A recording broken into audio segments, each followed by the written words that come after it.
Assalamualaikum warahmatullahi wabarakatuh.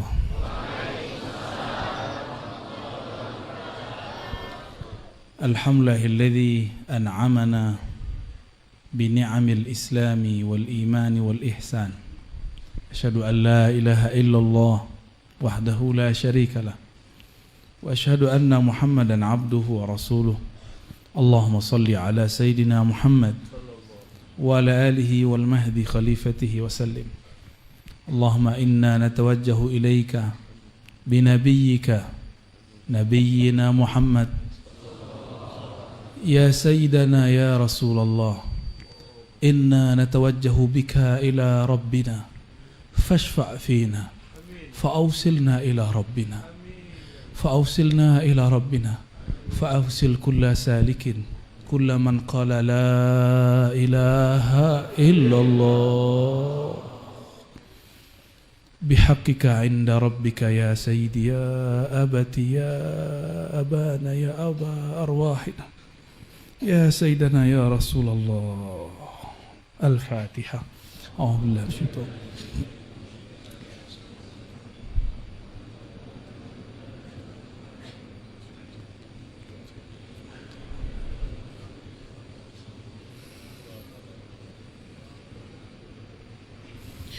Amin, amin.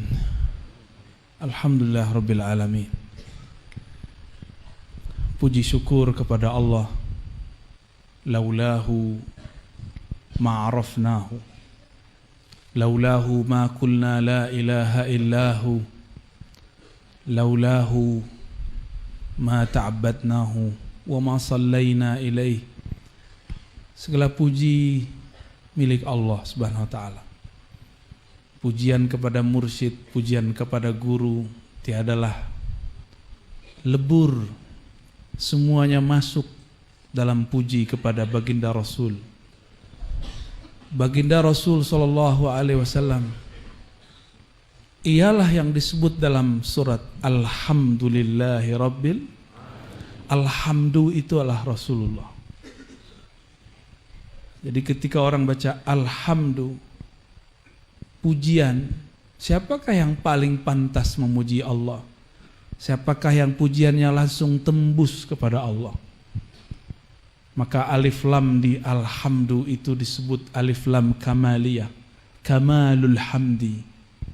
Kamalul hamdi lillah, hanya milik Allah. Kalau kita memuji Allah, masih ada mau, pengen dapat tenang, pengen hati lapang, pengen rezeki lancar, pengen jodoh datang, ya. Tapi sang alhamdu, memuji Allah, bukanlah karena pengen sesuatu. Dia hanya mengatakan pujian karena Allah layak dipuji. Itulah pujian sebagaimana engkau layak dipuji. Dalam hadis Imam Tirmizi dikatakan, Nabi berkalam, Anta kama asnaita ala nafsik. Ya Allah, hanya engkaulah yang berhak dipuji sebagaimana engkau memuji dirimu sendiri, bukan sebagaimana kami memuji engkau. Inilah yang disebut fana fil hamdi. Dan tidak mungkin fana fil hamdi kalau tidak fana fi Muhammadi. Tidak mungkin orang fana fi Muhammadi jika tidak fana fi syaikhi. Maka fana'lah dalam gurumu. Gurumu akan datang kepada Rasulmu. Rasulmu akan datang kepada Rabbmu, Allah Subhanahu wa ta'ala.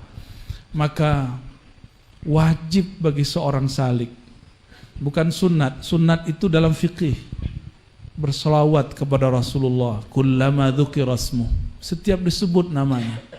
Kurang adab apa lagi Nabi ngomong begini? Kurang keras apa lagi Nabi mengatakan al-bakhil? Orang bakhil itu yang disebut nama aku, dia tidak bersolawat kepadaku. Solawat itu bukan hanya mengatakan sallallahu ala Muhammad. Solawat itu hati ini terkoneksi, terhubung kepada ruh Nabi Muhammad sallallahu alaihi wasallam. Kalau ada lagi orang yang lebih baik atau lebih buruk kali, daripada bakhil, ya bakhil itulah. Namun orang-orang thariqat beruntung dari dulu, diajarkan banyak cara sholawat. Sering kirim Fatihah buat Nabi, itu sholawat juga. Kan bangun koneksi. Allahumma sholli, ya Allah hubungkan, itu arti aslinya. Ya Allah hubungkan ruhku dengan ruhnya, kolbuku dengan kolbunya, sirku dengan sirnya, fuadku dengan fuadnya, lubku dengan lubnya, nafsku dengan nafsnya, jasadku dengan jasadnya. Maka nggak ada lagi mau kemana pergi, di situ ada Nur Muhammad sallallahu alaihi wasallam. Mari kita sampaikan salawat kepada Nabi. Assalatu wassalamu alaika ya Sayyidi ya Rasulullah. Ya Allah, sampaikan salam kami, rindu kami kepada Rasulullah sallallahu alaihi wasallam, yang juga sangat kita cintai, mursyid-mursyid kita, guru-guru kita semua. Syekh Al-Kamil Mukammil Ahmad Tajul Arifin, dan sanad-sanadnya sampai kepada Al-Mujaddid Syekh Ahmad Khatib Sambas. Bulan lalu saya habis ziarah kepada ayah bunda beliau, Syekh Abdul Ghaffar. Jadi kita ke Sambas. Saya mau ke Kalimantan Barat kedua kalinya karena panitianya bilang Sambas. Wah, ini sanad TKN nih ya. Mujaddid ini. Maka kita berangkat ke sana. Ternyata memang beliau sudah wali dari kecilnya. Jadi Syekh Ahmad Khatib Sambas itu sudah wali sedari kecilnya. Tapi dia gak jadi wali sendiri. Dia seorang yatim piatu. Dia seorang yatim yang membesarkannya pamannya.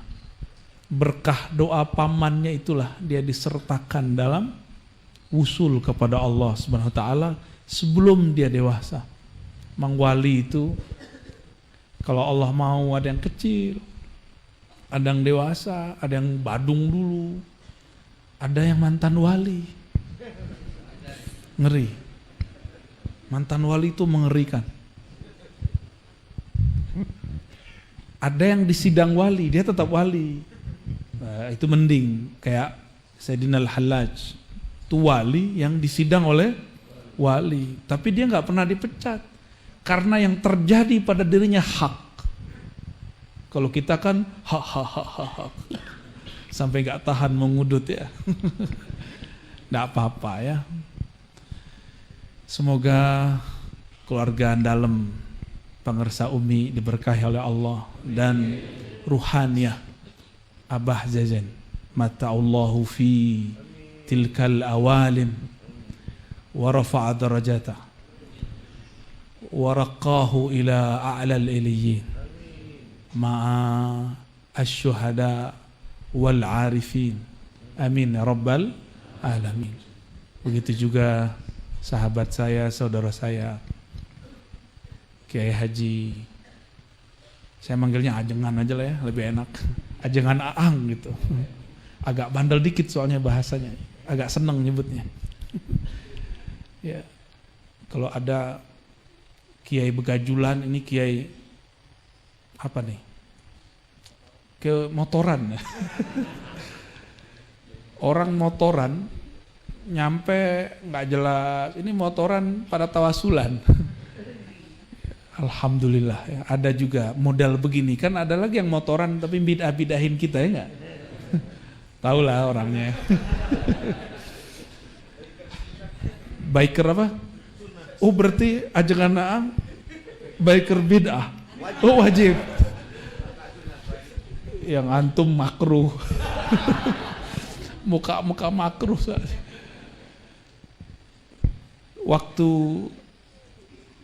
di Kalimantan Tengah, saya diizinkan Allah ziarah juga kepada orang-orang yang hidup, ada habaib. Ternyata habaibnya orang-orang Pulau Jawa ya, masih hidup.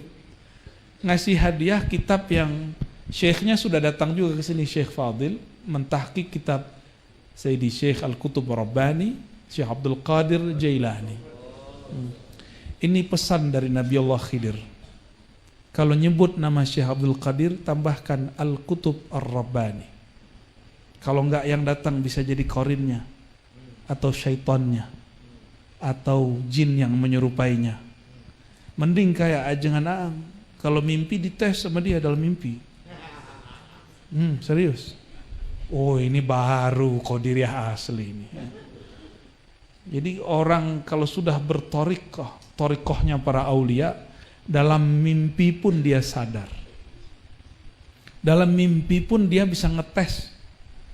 Yang ngaku-ngaku, ada yang ngaku mursyid sama dia. Iya. Boleh dites. Kan di alam itu setara semua kita. Boleh kita ngetesnya. Nggak penting orang gelar mursyid di sini. Kalau bullshit di sana, ya. Mending jadi salik biasa, tapi nama harum di langit sana. Ya. Mau? Masa nggak mau? Aneh aja yang sono, antum nggak usah. Saya tertarik baca bagian pertama dari Maqamul Ma'rifah saja. Ini untuk membuka. Apa kata beliau? Ma'rifatur Rahman a'la maratibir rijal wa asma ma lahu salikun raqa. Ini sudah cukup. Mengenal Allah Ar-Rahman a'la maratibir rijal. Itulah makom tertinggi para rijalullah. Rijal-rijal Allah boleh juga disebut kekasih-kekasih Allah, orang-orangnya Allah. Kenapa enggak disebut nisaullah? Karena rijal bukan lagi berarti maskulin, laki-laki. Rijal di situ artinya pejuang-pejuang Allah. Karena yang diwajibkan berjuang, berjihad di jalan Allah itu rijal. Perempuan yang menghangatkan dapur di rumah, doa-doanya sama dengan jihad. Maka jadi perempuan jangan sedih. Yang sedih jadi kita nih.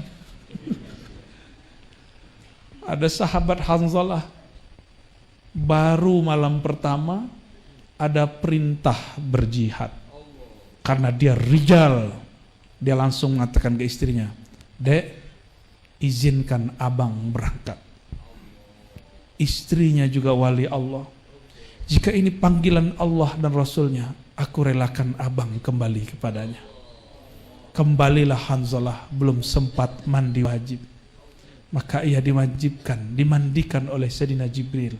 Itulah satu-satunya orang yang dimandikan langsung oleh Sayyidina Jibril. Semoga kita nanti dimandikan oleh beliau. Maka jadilah rijal. Jadilah pejuang-pejuang Allah. Dan pejuang-pejuang Allah ini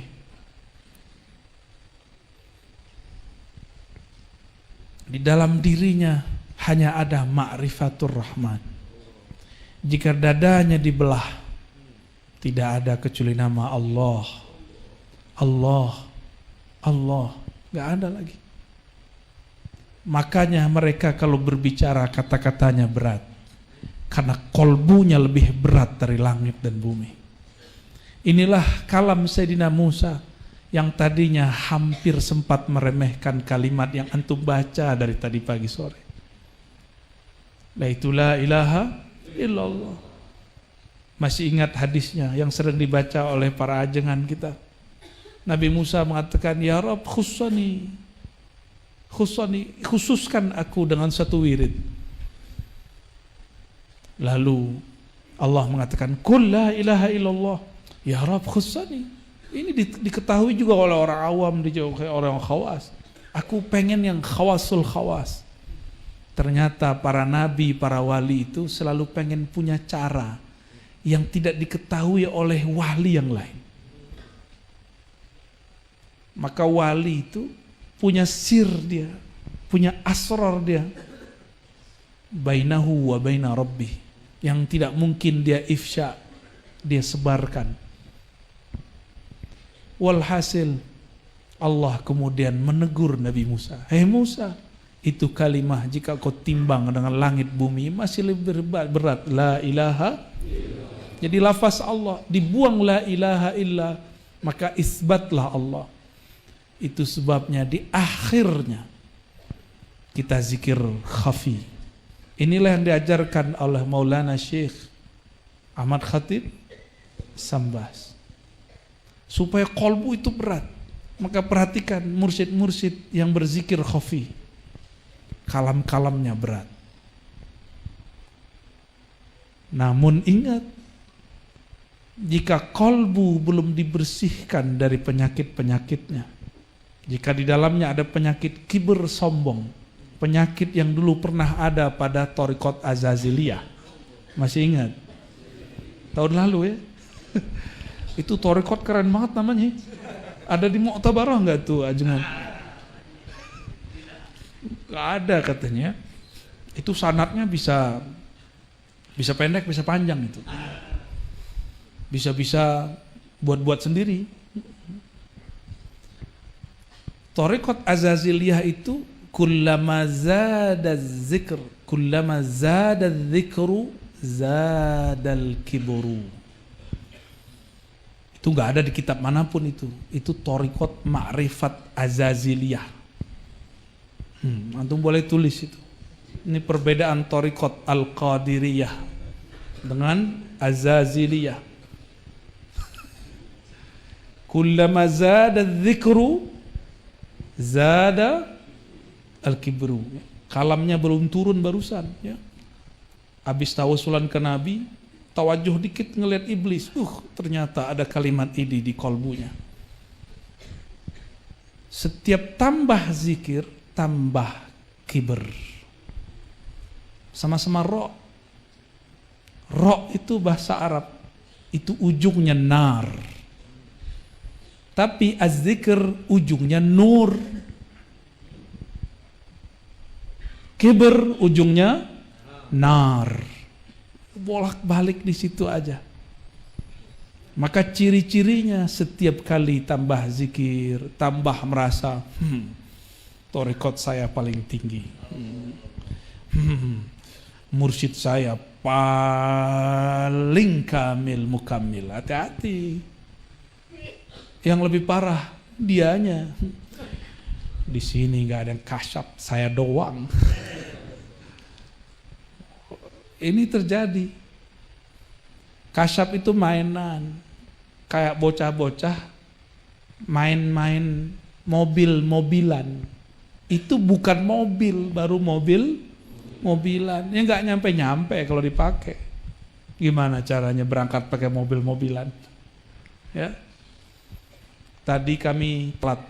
Ya. Udah macet ya. Alhamdulillah ada patwal. Saya nyeletuk. Kalau ke langit ada patwal, cepet juga kita naik ya. Paham maksudnya? Orang bersanad itu kayak punya patwal. Kalau antum bersanad, minggir semua tuh ya. Ini rombongannya Syekh Abdul Qadir datang. Buka jalan.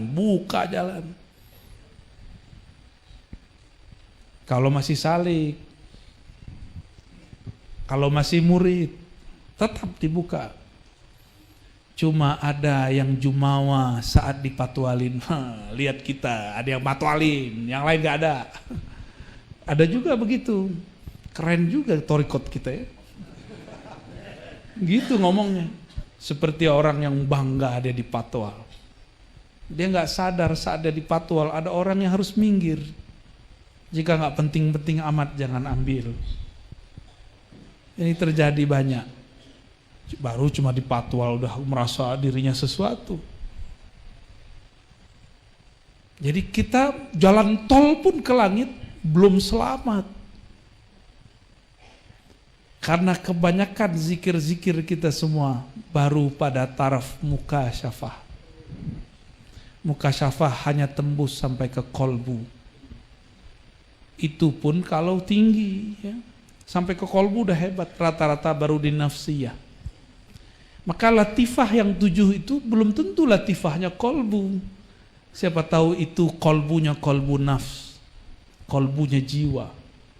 Siapa tahu itu ruhnya bukan ruhnya yang ada dalam sir. Siapa tahu itu baru ruhnya nafs. Kalau nafs, masih ingat suluknya nafs? Jiwa itu selalu merasa jumawa. Nafs itu ada satu makna di dalamnya, ada nun. Nun itu ada alif yang disembunyikan, yaitu ana. Maka orang-orang yang nafsiyahnya belum dibersihkan sebelum zikrullah, bertambah zikir, bertambah girang dia dengan mainan-mainan nafsiyahnya. Di nafsiyah itu ada kaitan dengan tubuh yang disebut turabiyah. Ini tubuh kita kan turabiyah.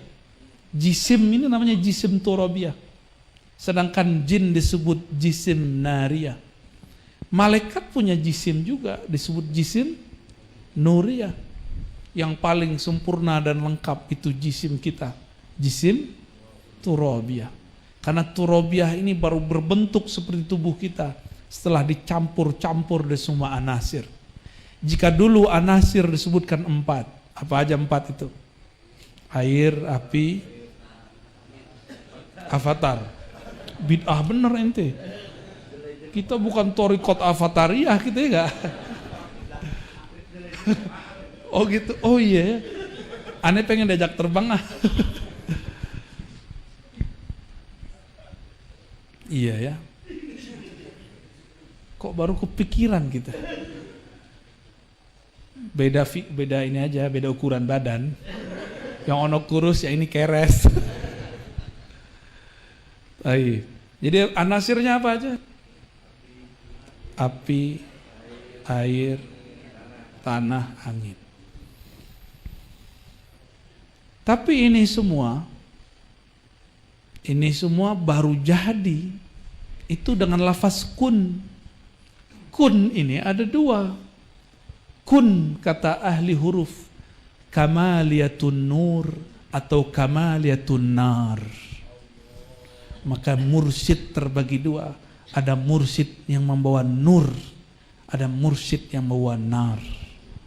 Murid juga ada 2. Ada murid yang mau menerima nur, ada murid yang senangnya dikasih nar. Apa karakter nar? Nar, kalau dekat nar gimana? Panas. Nar itu turun atau naik ke atas dia. Pengen nonjol mulu, berarti antum zikirnya baru nariyah. Itulah sebabnya jika orang berzikir dengan thariqah yang benar, terbakar badannya, terasalah panas. Ini ngurusin nafsiyah namanya. Jangan takut, cukup diobati dengan sholawat kepada Rasulullah. Jadi kalau kita panas badan zikir, pegang dadanya, baca assalatu wassalamu alaika ya sayyidi ya aba ruhi, boleh begitu ya. Salam atas engkau wahai sayyidi, wahai ayahanda ruhku. Ada orang mau debat saya udah malas debat ya. Udah malas debat, itu masa lalu lah. Tahun lalu maksudnya. Tahun lalu masih debat sama bulan lalu. Makanya paling gak seneng kalau orang minta judul i'tiqad ahlus sunnah wal jamaah, sunnah bid'ah. Itu paling gak seneng. Tapi gimana lagi? Karena kalau sudah begitu, nariyahnya keluar. Ya pengen bakar orang mulu dengan kalam-kalam yang pedis ya. Dalil-dalil yang ya begitulah, tahu sendiri. Ternyata kita nggak pernah membuat orang dapat hidayah dengan dalil. Orang hanya dapat hidayah dengan madlul. Madlul siapa? Allah. Kalau dalil belum, masih hijab. ayat sekian, nomor sekian, itu dalil. Banyak orang terkecoh. Iblis untuk menggoda Sayyidina Adam itu pakai dalil. Dalil terkuat, bahkan dia pakai madlul. Bayangin coba. Kata iblis, wallahi ya Adam. Tuh, antum hati-hati kalau datang ada makhluk ke dalam zikir kita. Jangan percaya dulu, lapor dulu ke mursyid. Jangan dimakan-makan sendiri. Ini alam yang sangat berbahaya. Medan zikrullah.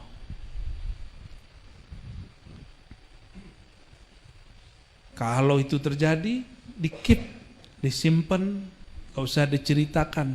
Takut nanti jadi nariyah, suka pamer. Ya, di sini ada bab afatul auliya, afatul arifin. Gila sekali ini kitab ini. Kok dia tahu wali bisa dipecat ini dari kitab ini? Ya, kalau wali bisa dipecat, mursyid apalagi? Apalagi wakil talqin. Ya salam, ya, maaf ya wakil talqin. Mengerikan ini alam. Ya. Orang jadi presiden bisa diturunkan, demo semua orang turun, Soeharto turun. Yang demo cuma mahasiswa, tapi yang main di belakangnya kan bukan mahasiswa. Itu kan walayatul dunya, kewalian dunia. Kalau walayatul akhirah sama. Bisa-bisa makhluk di langit itu demo. Ya Allah, ini orang gak pantas jadi wali engkau. Kenapa masih dijadiin wali? Dia tiap kali menyebut nama engkau, zadal kibr, tambah sombong dia. Dia merasa dengan zikirmu dia sakti. Padahal yang sakti hanya engkau. Betul-betul berat tantangan kita ke depan. Maka musuhnya torikot Robbani ini nanti juga orang torikot nur melawan torikot nar. Maka Nabi mengatakan di hadis Abu Daud, ya, sebaik-baik orang, ya, man qatalahum au qataluhu. Qatala di situ bukan berarti membunuh, ya, bisa berarti berperang, bisa bermakna qatala walaupun lafaznya mujarrad. Kadang ini lafaz boleh berganti-ganti, tabadul. Kadang qatala bermakna qatal, kadang qatala pun tidak bermakna qatala ataupun qatala, tapi makna la'ana. Contoh, qatalahumullahu anna yufakun. Surat apa itu? Kebanyakan zikrullah ya, sampai kebakar hafalannya. Surat apa itu? Surat Quran, bukan surat setan pasti. Itu adanya di surat apa bro? Aneh ganti deh, gak pakai salik deh. Kali pakai bro akhi berubah. Ya. Kalau pakai akhi berubah nanti aja. Akhi itu surat apa akhi? Ukhti.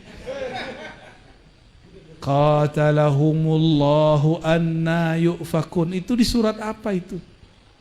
Hah? Suratnya lebih serem lagi judulnya.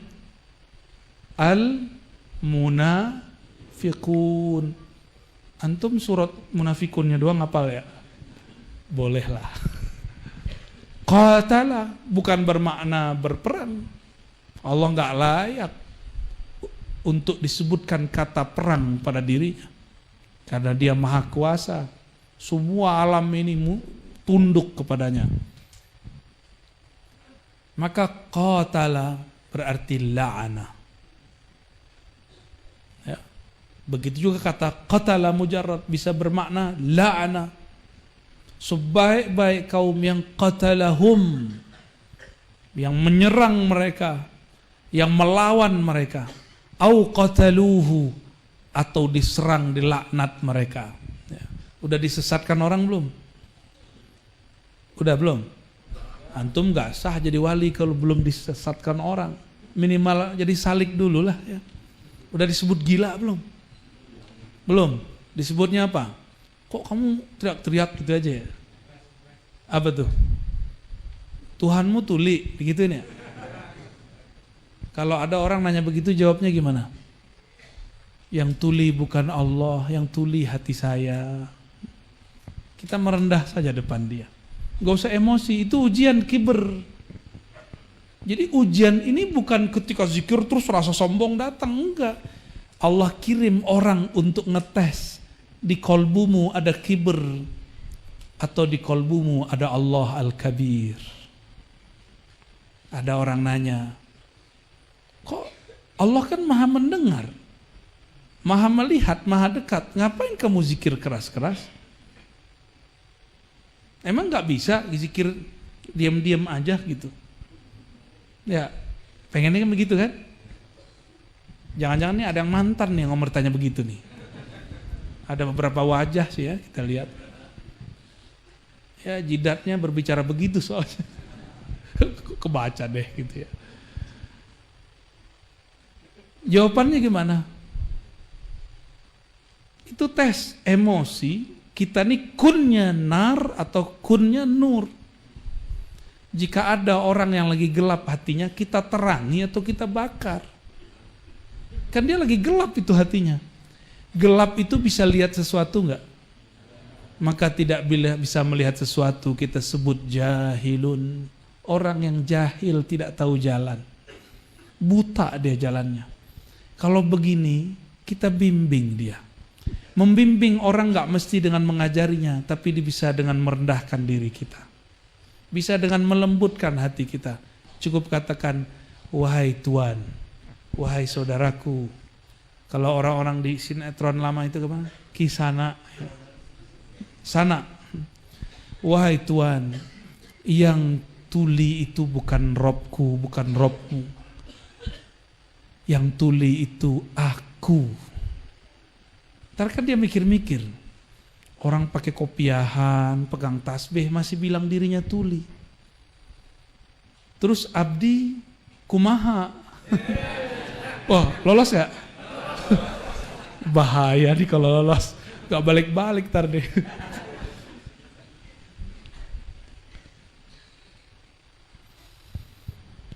Maka hadirin para salikin, salikat.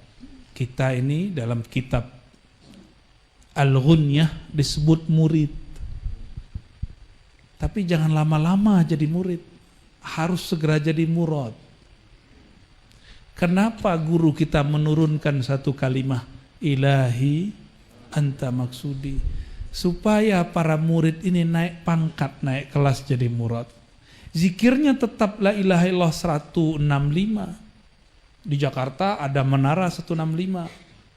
Tapi nggak tahu zikirnya itu atau apa ya. Bersana atau tidak saya nggak mengerti. Yang penting dia menjulang tinggi. Ternyata di ujung kota ada menara yang sebenarnya. Disinilah tempatnya. Menara 165 itu di sini.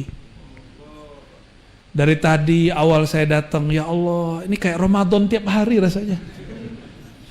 Awal datang, la ilaha illallah, gak ada berhentinya. Gak ada berhentinya, seakan-akan ruh ini naik ke alam malakut. Sampai saya tertidur. Gimana gak tertidur? Di terapi. Biasanya orang itu kalau dibekam, bekam itu sunnah ya. Orang tarekat harus dibekam. Mau ngamalinnya? Nabi naik Mi'raj ke langit. Kata Jibril, wahai Muhammad, suruhlah umatmu berbekam. Itu waktu di langit tuh, langit ke-7. Maka disebutlah bekam itu dawa'us samawi. Ad-dawa'us samawi. Pengobatan langit. Ini filosofinya nanti nyambung ke zikrullah. Orang supaya sehat harus siap dulu disayat, ditusuk. Itulah yang disebut riyadhah. Harus ada yang dibuang supaya duduknya bisa tahan lama. Ini kalau tadi nggak dibekam nih, saya tidur sampai sekarang nih. Ya, nggak kuat duduk di sini. Udah tepar ini dari kemarin ya. Sok-sok tepar. Padahal ada napas lain ya. Makanya Nabi SAW ketika punggungnya berat nggak minum obat, kepalanya berat, kalau antum berat karena utangnya. Nabi kalau berat kepalanya bekam, berat punggungnya bekam. Sunnah, coba diamalkan. Ya, saya usutlah sejarahnya, maklum muncul nafsiyah dosennya. Wah, orang kampus. Masa ini dari langit? Bukannya ini dari Cina? Kita cek sejarahnya. Ternyata bekam itu bukan dari Cina, tapi dari India. Yang dari Cina itu yang pakai koptel, plok. Nah itu dari Cina itu. Ya, filosofinya semua nyambung dengan orang zikir. Kalau ingin sehat kolbu, maka harus ada yang dikeluarkan. Itulah zakatnya harta, zakatnya jiwa yang baru diajarkan kepada kita selama ini. Zakat harta, zakat jiwa. Benar? Zakat kolbu belum diajarin kan? Belum. Zakat qulub belum. Zakat sir belum. Fuad tadi telat ya. Ada zakat ruh.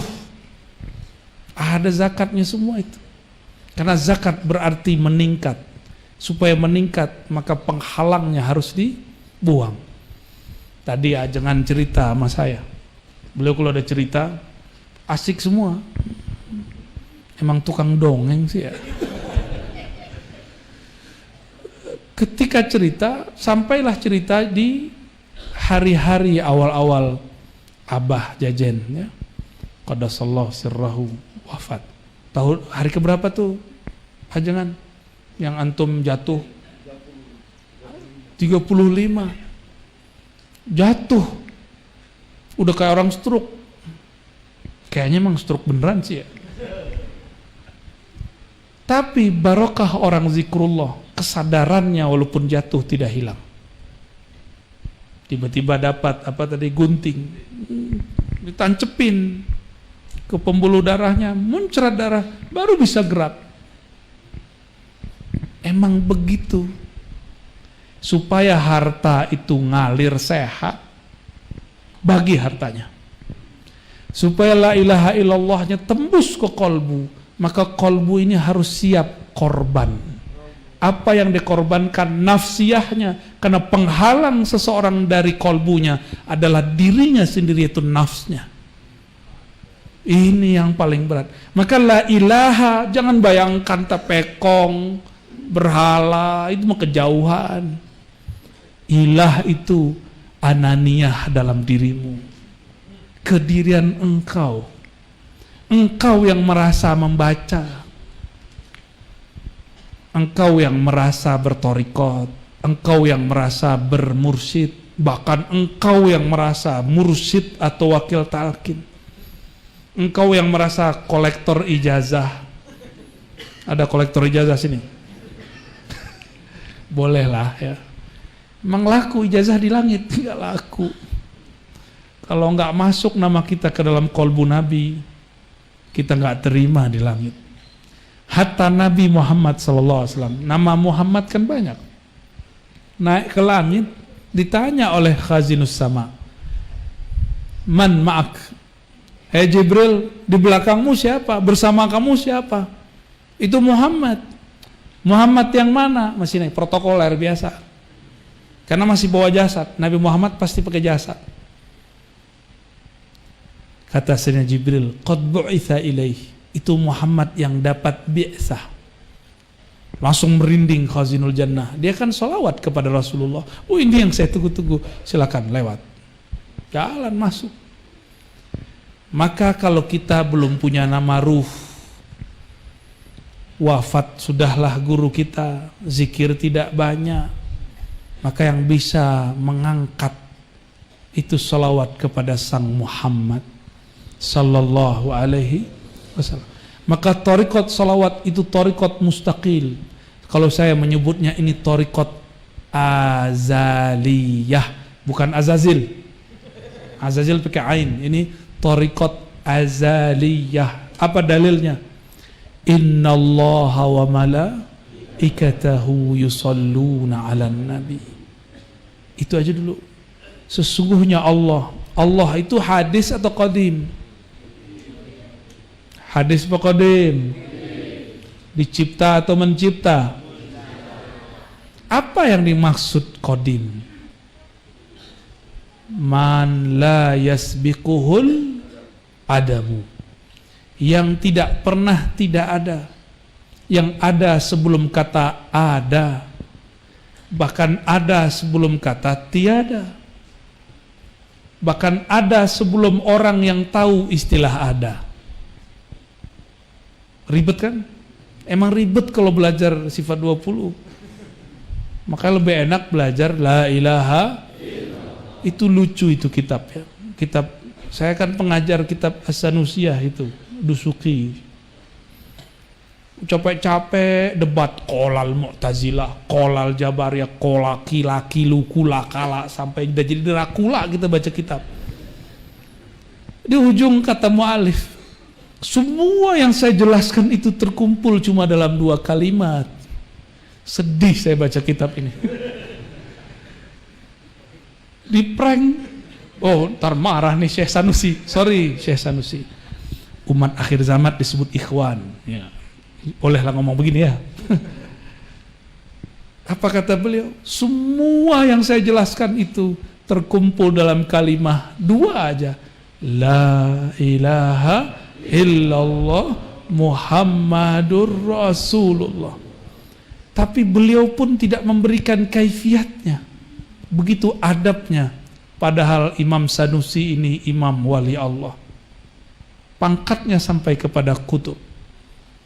Tapi dia tidak beberkan karena dia tahu ini kitab bukan kitab tasawuf, ini kitab pondasinya tasawuf. Kaifiatnya nanti baca ya, ambil dari kolbunya para wali. Jadi sebenarnya metode mengambil jalan zikir dari pusar ke ubun-ubun itu harus diambil dari mursyid yang hidup. Kalau enggak, takutnya nanti seperti kawan saya.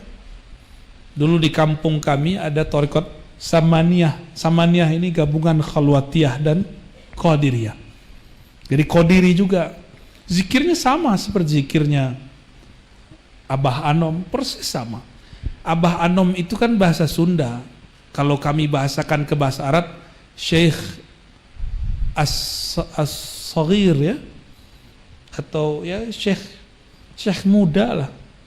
Di kampung saya juga ada seorang syekh yang umurnya hampir sama, bahkan ada yang lebih tua, namanya Syekh Muda Abdul Qadim. Ada Syekh Muda Abdul Malik anaknya. Bergelar, jadi emang orang-orang muda yang dapat gelar syekh disematkan kata muda di depannya. Syekh muda. Dan mursyid kita itu kebanyakan jadi mursyid emang lagi muda. Saya punya guru dapat ijazah kemursidan, ada yang umur 20 tahun. Sekarang umurnya 70 tahun lebih. Berarti sudah berapa tahun dia jadi mursyid? 50. Tapi kata dia, waktu saya ketemu marah-marah dia sama saya. Saya di sidang langsung. Ar-Razi, kenapa Abu ya? Gara-gara ente ini. Ada apa Abu ya? Kalau salah adab tolong ditegur. Gara-gara ente aneh belum tidur setengah bulan. Loh maksudnya apa? Gara-gara ente ngaji di alam YouTubiyah tentang keharusan, kepentingnya talqin zikir. Orang tiap malam minta talqin zikir sama beliau. Nggak tidur-tidur 15 hari. Jadi beliau walaupun dia jadi mursyid lebih dari 50 tahun, nggak pernah serepot itu. Beliau marah tapi sayang sama saya. Ya. Seneng, antara seneng sama apa tuh? Nafsiyahnya bilang gua capek, tapi ruhnya girangnya bukan main. Inilah yang dia tunggu-tunggu dari zaman ke zaman, ketika orang-orang memburu talqin. Tapi di Sukabumi orangnya suka langit. Mereka cari talqin tanpa perlu mendengarkan YouTube saya. Di sini dulu dari mana-mana orang sudah datang untuk bertalkin. Bener nggak? Tanpa perlu ada itu kan wali YouTube. Yang penting kan wali kutub. Kutu kupret.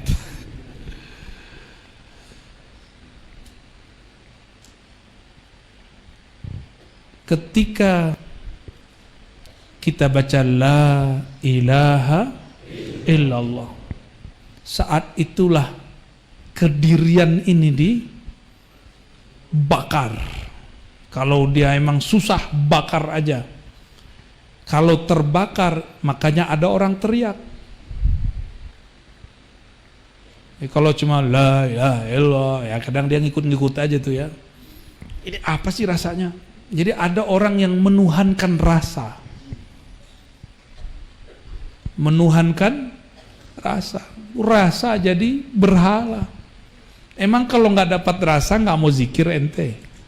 Ya. Kalau nggak ada deg di kolbunya, ada ser gitu ya, nggak ada merinding-merindingnya, nggak mau zikir lagi. Allah bilang, ya udah ente nggak usah zikir, ane nggak butuh. La ilaha illa ana. Ya. Makanya sebelum zikrullah, sebelum kenal Allah, Sayyidina Musa diperintahkan, jangankan serbannya, jangankan doktornya, jangankan kemursidannya, jangankan nama torikotnya, sendalnya harus dicopot. Fakhla na'alaik. Bertelanjanglah engkau datang kepada Allah dalam makna yang sesungguhnya. Buang kita bisa baca kitab. Saya udah khatam kitab apa? Alfiyah. Apa urusannya ente kata khatam Alfiyah sama zikir di sini? Nggak ada urusan. Ya. Banyak kok mursyid nggak hafal Alfiyah. Bahkan ada imam nggak pernah ketemu Alfiyah. Imam Syafi'i. Benar nggak? Jangan berhalakan Alfiyah. Ini jadi hijab sama santri. Guru kita ngasih alat, ngasih tujuan. Alat ini kalau sudah sampai kita di tujuan, kita nggak perlu baga-bagain alat. Bisa nggak antum jelasin la ilaha illallah dengan Alfiyah? Kalau bisa, itu baru teori, baru sisi lughah la ilaha. Ya, kita kan punya kaidah malam yadzuq lam ya'rif. Yang tidak pernah merasakan la ilaha illallah itu, maka dia tidaklah disebut orang yang arif. Maka arif ini ada 4 tingkatannya. Ada arif dengan asma Allah. Inilah kebanyakan salik murid. Bahkan mursyid baru di sini. Kebanyakan. Maka mereka menyembah nama, menyembah angka, menyembah ritual, menyembah khalwatnya. Maka nanti cek aja kalau ketemu. Beneran tuh cerita ajengan lagi tuh, aneh didongengin. Anehnya aneh percaya aja. Apa kata dia? Saya ketemu mursyid di sono, nggak usah sebut namanya ya. Si mursyid nanya-nanya Masya Allah. Ya, torikotnya antum apa gitu ya? Ngeri sekali. Dia nggak tahu yang ditanya macannya. Untung macannya sudah bertorikoh. Kalau enggak, langsung nyakar itu. Ketika dijawab, nah, Masya Allah, torikot saya Qadiriyah, Naqsyabandiyah, Abah Anom, Suryalaya. Kalau di tempat di luar sana, kalau orang sebut TKN, Abah Anom, orang ngomongnya apa? Ah, torikot ente nggak ada suluknya. Kena dia ya, kena prank. Ternyata mursyid bisa kena prank. Akhirnya bukan jadi mur lagi, jadi bul jadinya. Ini akibat kena bul itu. Dia kira satu-satunya jalan kepada Allah cuma khalwat ala mereka. Khalwat kan macam-macam. Ada 2 khalwat kata Syekh Bahauddin. Diambil dari kalam Syekh Abdul Khaliq Al-Gujdawani. diusut-usut ternyata sanadnya kepada Sayyidina Balya bin Mulkan Al-Khidir alaihis salam. Apa kata beliau? Ada khalwah fil jalwah. Ada khalwah fil, apa artinya? Berkhalwat hatimu ketika tubuhmu dalam keramaian. Kolbumu tetap menyebut, memandang namanya, meskipun badanmu berkiblat ke dunia. Udah begitu belum? Aneh aja belum. Jangan ketipu ya. Ini teman saya di prank juga sama mursyid saya, namanya Abuya Syekh Hasan Basri Al-Qadiri As-Samani An-Naqsyabandi. Kata guru saya ini, aku ini tidak punya keramat, aku ini ahli kitab, gak punya keramat, nafsku masih nafs amarah, belum mutmainnah, gak pantas jadi mursyid, gak kasyaf. Itu yang datang rame hari Selasa malam Rabu. Saya waktu itu umur 13 tahun, 14 tahun. Selasa depan benar, sepi, yang datang cuma Ar-Razi dan Abuhu. Yang lain kita tunggu sampai jam 11, gak ada yang datang. Sepi itu zawiyah, sepi itu surau. Kenapa? Murid-murid ternyata menyembah keramat, mencari karomah. Ketika gurunya mengatakan saya bukan orang karomah, ada murid cari kasyaf, gurunya kebaca semua di hati gurunya, saya tidak ahli kasyaf. Beliau ngomong aku, kalau Ar-Razi, kalau Abah Zezen, Abah Anom, Abuya Hasan Basri itu tidak kasyaf, tapi dikasyafkan oleh siapa? Allah. Nggak ada kita punya kasyaf. Maka kalau ada mursyid mengatakan saya sahibul kasyaf, itu kasyful izar. Itu baru sahih. Tahu izar nggak ente? Mancung mah santri. Mana nih yang nggak santri nih? Karena remen kita nih mantan pemabuk nih ya. Mabuk sama Allah. Ya. Izar artinya apa? Sarung. Itu pakai celana sih bid'ah. Ya. Kalau kasyful izar mah kita tiap hari ya. Bener kita nih ashabul mukasyafat. Saya baru dapat setelah setahun. Si murid ini gak pernah datang lagi. Wafatlah seorang mursyid kami, memang banyak kasyafnya, tersebar kasyafnya sampai ke penjuru negeri. Ketika kami melayat menghantarnya ke pandam kuburan, ke pemakaman, kata beliau, ini orang yang hadir saat itu, saya udah gak mau lagi datang sama Abuya Hasan Basri. Loh kenapa abang? Nggak kasyaf. Dia terhijab sama kitab kuning. Ya salah. Mursyid dinilai oleh murid. Kira-kira gimana tuh? Tinggian murid ya? Hati-hati ente ya. Ngomong wakil talqinnya ono lebih tinggi dari yang ini. Ente aja jadi wakil talqinnya. Ya. Mursyid yang ono lebih tinggi dari mursyid yang ini. Berarti kita minimal setara sama dia. Ya. Emang udah setara belum? Ini beberapa kan ada yang ngomong begitu. Kan ada laporan ya. Laporannya lewat malaikat ya. Malaikatnya bukan raqib atid, ada malaikat yang lain. Gak boleh disebut namanya ya. Ada murid ngomong begitu, kalau zikir di Sukabumi enak, kalau di Sukaono gak enak. Ngapain? Bumi ini subur. Kata Sayyidina Khalil Ibrahim, wahai Muhammad, surga itu subur tanahnya, tapi belum ada tumbuhannya. Maka tumbuhkanlah dengan subhanallah, alhamdulillah, la ilaha illallah, Allahu akbar. Kenapa di Sukabumi? Kampung apa nih namanya? Ajengan? Nagrok. Kayak nama alam mana gitu ya. Kampung Nagrok. Ini kalau pakai bahasa Arab anak ronggi gitu ya. Tenggelam. Gorkun. Ketika suatu tanah subur, kalau nggak ditumbuhkan pohon, dia tidak ada yang tumbuh. Nggak ada kesejukan di situ.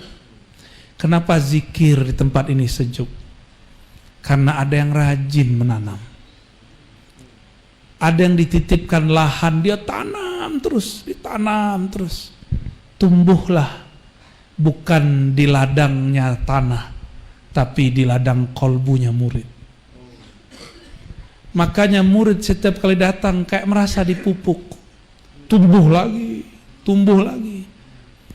Kalau kita punya tanaman, tidak diurus, dia berbuah, tapi isinya angin. Kita punya padi, nggak pernah dikasih pupuk, nggak pernah kita bersihin rumput-rumputnya, nggak pernah kita airin. Apa yang terjadi? Hapak, hampa gitu kali ya. Cocok logi, cocok ya? Cocok, alhamdulillah. Hampa bener, nggak ada isinya. Dia berbuah, hanya enak dilihat, tapi tidak enak. Ketika diolah sedikit nggak bisa. Ketika dijemur ngambek, kabur. Coba lihat, ketika padi dijemur, maka berpisahlah mana yang bagus, mana yang tidak bagus. Bukan sebelum dijemur, diapain namanya itu? Ketika kita puter-puter pakai angin itu loh. Di tapian. Aneh dapat kamus banyak hari ini nih. Masya Allah, Allah Maha Kaya. Bahasa sangat banyak. Di tapian ya. Itu udah misah.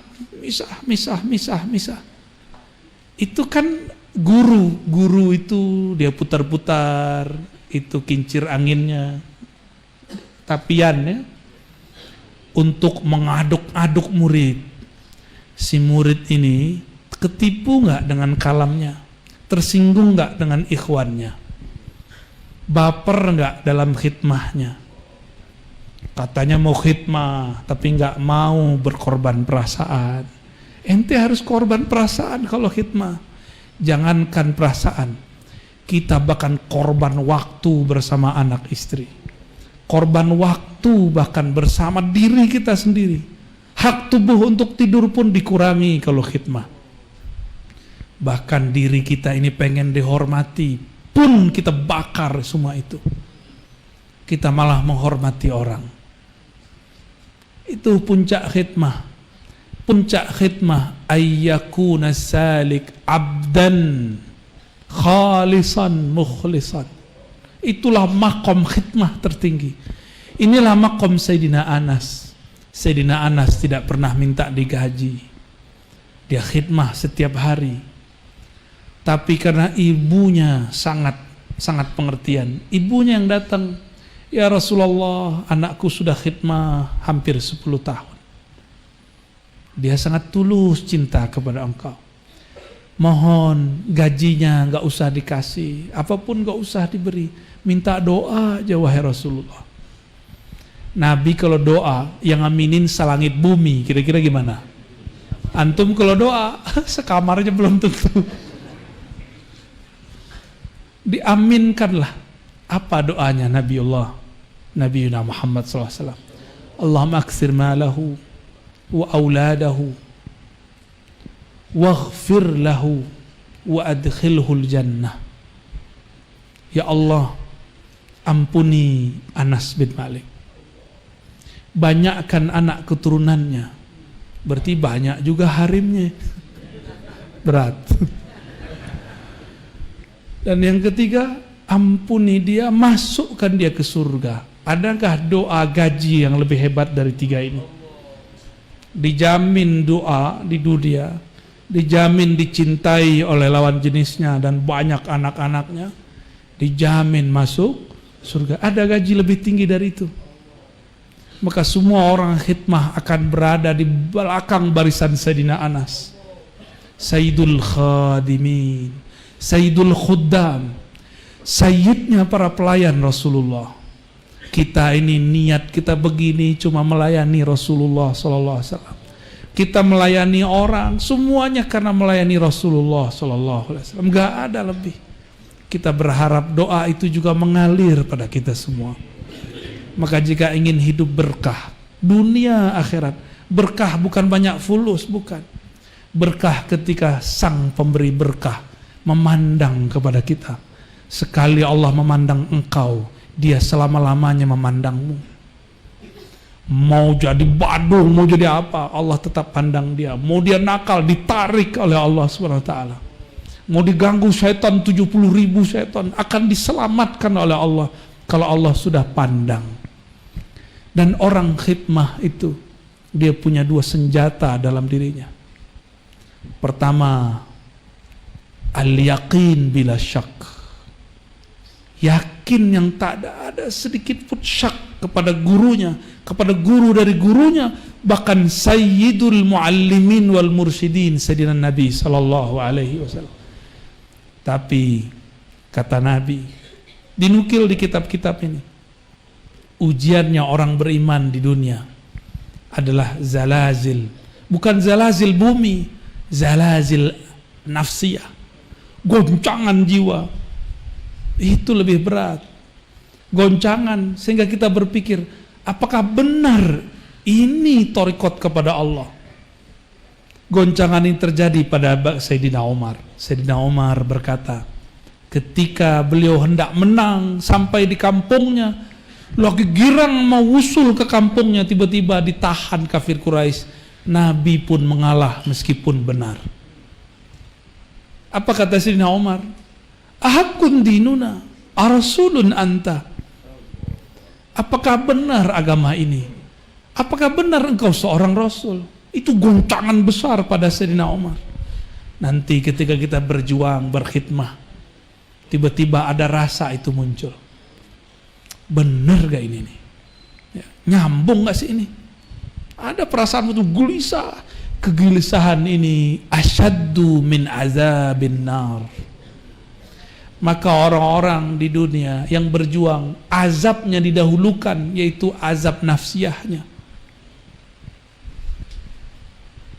Inilah yang disebut al-azab al-adna, siksaan yang ringan. Ringan ini, mending kita disiksa di sini daripada disiksa di sana. Maka berkhidmahlah kepada guru, berkhidmahlah kepada majlis, Allah akan angkat orang-orang itu. Ya. Dan yang kedua, apa yang ada pada diri orang yang khidmah? Kalau sudah yakin bila syak, kita sebut dengan tasdik. Dan yang kedua apa? Yang merusak tasdik apa? Syak tadi. Orang sudah jalan, diberi kepercayaan, diberi amanah, yang merusaknya apa? Khianah. Maka orang-orang yang sudah dapat ijazah zikir, udah dapat zikir-zikir asrar, sekarang dia punya tantangan berikut. Apa itu? Khianat. Ini yang paling berat. Banyak murid-murid khianat. Maka kembali ke cerita tadi, ketika majelis guru saya sepi, bertanyalah salah satu dari kawan saya yang masih bertahan tapi sesekali, wahai Tuan Syekh, itu kenapa Abuya mengatakan kemarin tidak alim, tidak kasyaf? Apa jawaban beliau? Persis yang saya katakan tadi. Kalau Buya Hasan Basri tidaklah kasyaf, tapi murid salah faham. Murid mengira yang kasyaf itu adalah guru. Itulah pemberhalaan terhadap guru. Ini juga nggak boleh. Maka kadang-kadang mohon maaf para wakil talqin, kita ini kadang jadi hijab untuk murid-murid. kita pun harus bertelanjang di hadapan Allah Subhanahu wa taala supaya murid tidak tenggelam dalam memandang kita, tapi dia tenggelam dalam memandang Allah yang kita sebut. Ini perlu sekali. Ujian orang yang dapat amanah, amanahnya takut diambil. Padahal amanah kan suka-suka yang ngasih. Kalau diambil, ambil aja, yang penting ridho. Gimana? Antum diangkat nih jadi mursyid, terus dicabut, mau nggak? Malu ya? Apa kata dunia? Gitu ya? Itu nafsiyah yang bermain. Ya, nafsiyah yang bermain. Jam berapa nih ajengan? 1 kurang. Waduh, salaman 2 jam.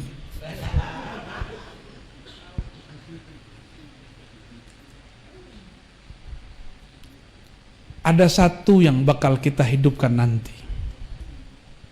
Selain kajian-kajian ma'rifatullah, sanad-sanad khirqah, sanad talqin, sanad khirqah. Semoga nanti ada waktu kalau saya datang kita berikan sanad khirqah. Ya. Khirqah itu antum sedia sendiri, bawa-bawa kain sendiri ya. Ntar kita ambil, kita pasangkan. Tabarruk dengan para masyaikh yang bersambung sanadnya kepada Nabi Muhammad SAW. Dipakaikan. Makanya para mursyid itu dulu ada yang pakai tutup ya kepala. Itu disebut khirqah. Ya. Ini karena dipakai aja, kalau nggak bisa dipakai di kepala. Udah ada yang pakai serban, ada yang pakai kopiah, lalu ditutup lagi di atasnya. Seperti Mbah Yai Asrori, ya. Abah Lutfi makai ya? Makai. Dulu ada Abah Ahmad Sukanta, makai juga di Banten. Itu pakai sanad. Jadi kita ini pakai begini ada sanadnya. Ya, pakaian badan ini bersanad. Tongkat aja bersanad. Apalagi zikir bersanad, ya. Namun itu simbol supaya dapat berkah. Inti dari semua itu ada di ilmu ma'rifat. Dan ilmu ma'rifat itu sudah diturunkan di kitab-kitab Sidi Syekh Abdul Qadir Al-Jilani. Ya. Itulah kitab Sirrul Asrar. Ya. Ada satu kitab lagi yang mungkin jarang dibaca, Al-Ghunyah. Ya, Al-Ghunyah. Itu kitab menyempurnakan Ihya Ulumuddin. Karena di Ihya Ulumuddin tidak ada satu bab tasawuf mengenai murid dan murad.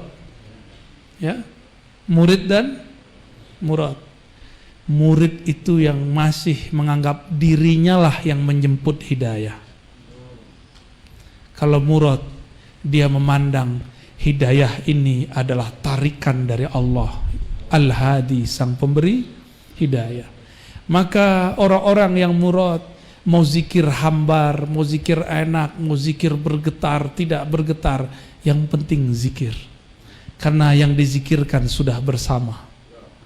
Maka rasa itu nggak penting. Yang penting bersama dengan sumbernya rasa. Hentikan menyembah rasa. Inilah makna la ilaha. Tiadalah rasa kecuali bersama yang punya rasa. Rasa itu makhluk bukan? Allah Khalik. Maka jangan cari rasa. Ilahi anta maksudi, ya Allah. Bukan rasa yang aku cari, bukan merinding-merinding yang aku dapatkan, meskipun itu satu kecanduan. Yang aku minta cuma Engkau sang pencipta rasa. Kalau udah aman pencipta rasa, kita bisa request rasa. Serius, merinding-merinding, panas-panas, sejuk-sejuk, melayang-melayang, kan kekasih Allah. Kalau belum kekasih nggak bisa request. Ya, udah jadi kekasih belum? Belum, makanya masih pusing mikirin pulus. Ya, Taiba abdud dinar, pasti pusing capek orang yang menyembah dinar dirham. Apalagi zikir 165, 70.000 supaya hutangnya terbayar. Tuh Tuhan ente utang namanya. Nggak, coba luruskan. Biar dari murid menjadi murad. Jadi tujuan kita bukan mau jadi mursyid, tapi menjadi murad. Itulah yang habis rasanya dalam sumber rasa. Habis semua yang dia tuju, kecuali hanya Allah yang al-maksud, yang berhak dituju. Allah ini pecemburu nggak? Ibu-ibu cemburu nggak, Bu? Hampir mirip. Maka sifat cemburu itu nggak diturunkan banyak-banyak ke laki-laki. Kalau laki cemburu jadi ghadab, main tonjok aja, ya kan? Ini belakang saya ahlinya. Tinggal bawa geng motornya beres. Kalau ibu-ibu kan lain, dipendem buat siasat, ya kan? Layangan putus namanya. Masa ya, saya nggak benci film atau apa sih ya, nonton silahkan. Tapi seorang muslimah bukan itu panduannya. Bukan itu pandian seorang muslimah, apalagi santri. Sinetron kita sinetronnya Nabi Sallallahu Alaihi Wasallam. Itulah makna laqad kana lakum fi Rasulillahi uswah. Uswah itu sinetron yang layak ditiru, dinikmati. Indah loh sinetron istri-istrinya Nabi. Gimana, Bu? Nonton aja nggak apa-apa, saya nggak mengharamkan seni kok. Silakan. Cuma nonton yang di dalam ini lebih enak. Makanya orang-orang ahli zikir nih, kalaupun nonton yang imajinasinya melalang kemana-mana, bukan imajinasi bumi. Itu baru imajinasi bumi itu. Beda ya tontonan kita sama mereka ya. Kalau antum sukanya apa? Tembak-tembak, gitu, atau kungfu. Abah Anom aja senang film kungfu loh. Karena membangkitkan imajinasi. Tapi imajinasi kita beda dengan makhluk halus di samping kita ya.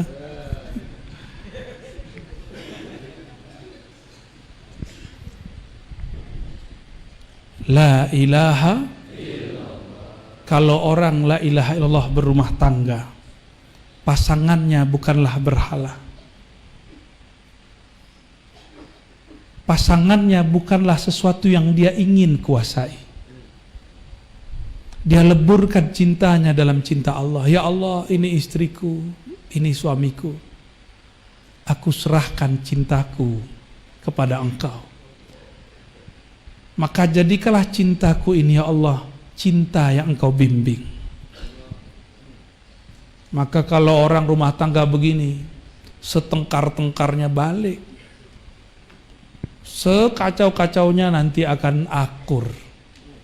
Kenapa? Karena ada campur tangan Allah di situ. Allah lah yang yu'allif baina qulubihim, ya, yang akan mentaklif, melembutkan kolbunya orang-orang. Jadi kalau udah bener nih la ilaha illallahnya, nggak ada bakal ngomong begitu, ya.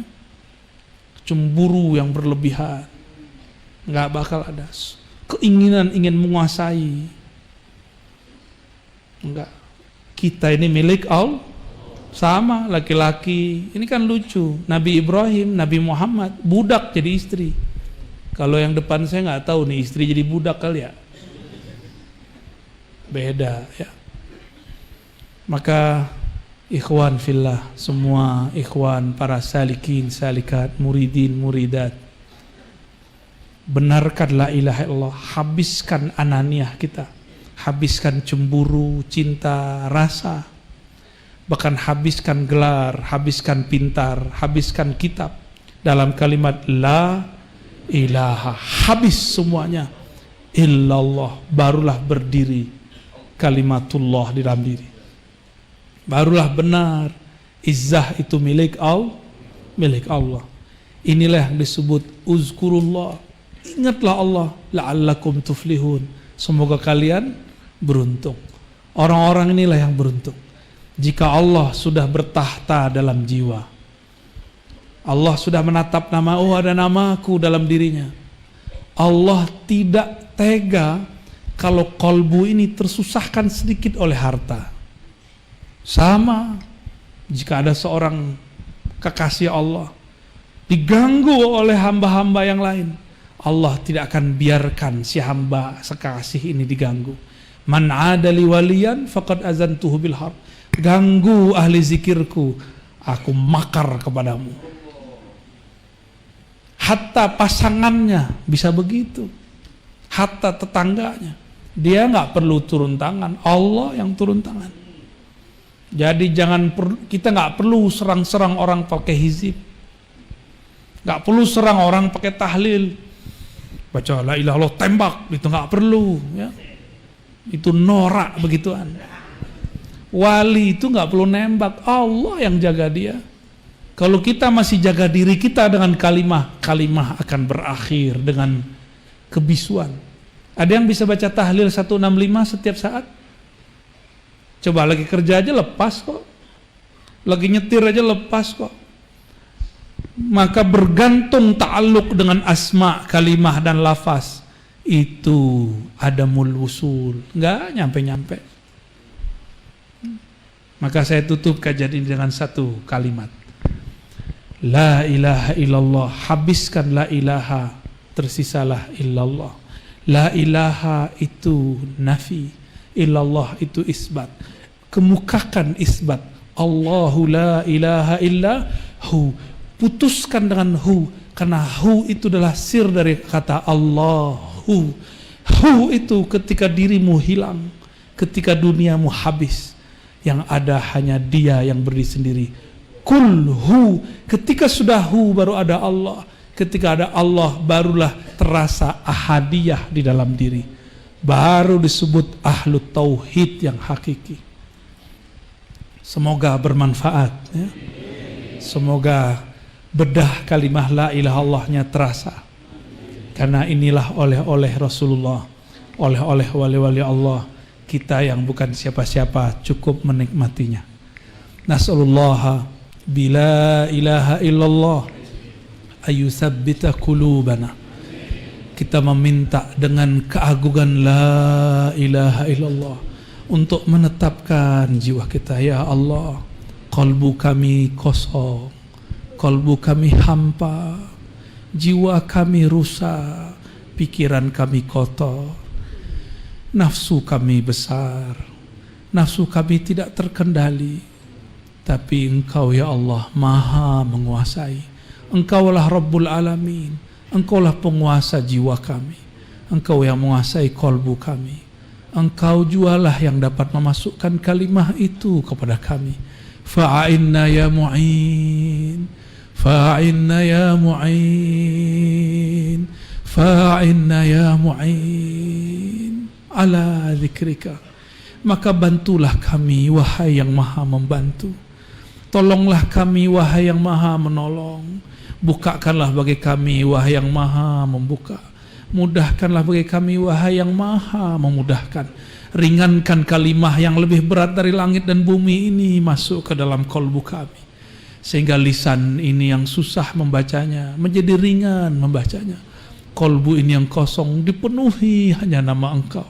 Ya Allah, izinkan nama kami lebur dengan namamu. Kolbu kami menjadi istana nama-nama.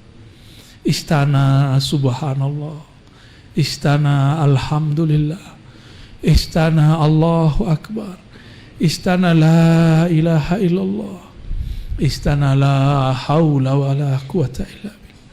Ya Allah, ampuni guru-guru kami, ampuni orang-orang yang mendidik kami. Maafkan khidmah kami yang tidak sempurna, karena hanya Engkau yang maha sempurna. Maafkan jika kami masih bertanya-tanya, benarkah ini jalan kehadirannya? Maafkan jika nafsiah kami masih meronta-ronta, karena kami masih hamba-Mu jua, ya Allah. Ya Allah, jika kami tersesat, kami terhina, kami akan lemah dan tersiksa, ya Allah. Kami tetap hamba-Mu, ya Allah. Jika kami Engkau panggil, Engkau angkat, kami pun naik hanya dengan keagungan-Mu, ya Allah. Ya Allah, yang nama Engkau dibaca oleh semua makhluk, yang nama Engkau dibaca oleh semua wali-wali-Mu, yang nama Engkau masuk ke dalam kolbu para arifi, yang nama Engkau terukir di kolbu para pecinta. Ukirkanlah ya Allah kalimah nama Engkau al-ismul azam, ismul zat Allah di dalam kolbu kami. Pegang dadanya, baca ya Allah yang lembut, ya Allah, dihentakkan, tegur dia, kagetkan dia. Kalau perlu tampar dia, bangunkan, baca wahai kolbuku nama Allah. Ya Allah.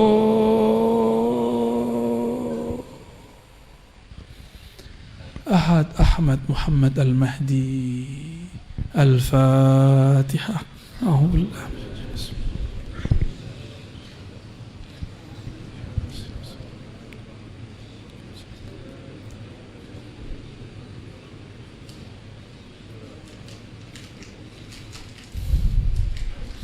وصلى الله على سيدنا محمد وعلى آله والمهدي خليفته وسلم والحمد لله رب العالمين. دستور يا سيدنا يا رسول الله، دستور يا سادتنا الأولياء، دستور يا سيدنا سيدنا. السلام عليكم ورحمة الله وبركاته.